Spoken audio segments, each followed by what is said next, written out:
Welcome to our channel. Today we're diving into the exciting world of Discord and discussing how to edit your name on PC with the latest update. Whether you're looking to rebrand yourself or just want a fresh username, we've got you covered. Let's jump right into it. First, open your favorite web browser and head to discordapp.com. This will bring you to the Discord homepage. Once you're there, look towards the bottom left side of your screen. You'll see your user picture and name.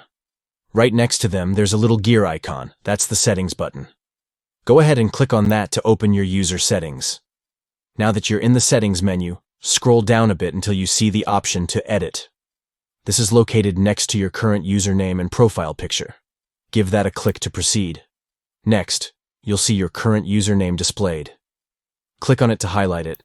And now it's time to write the name you'd like to use. Choose something that reflects your personality, or perhaps a name that fits your latest gaming adventure. Finally, once you're happy with the new name you've typed in, don't forget to click Save. This step is crucial. Otherwise, all your hard work will go to waste. And there you have it. You've just successfully edited your name on Discord. Simple, right? Thanks for tuning in, and don't forget to like and subscribe for more tips and tricks on how to make the most of your Discord experience. Happy chatting.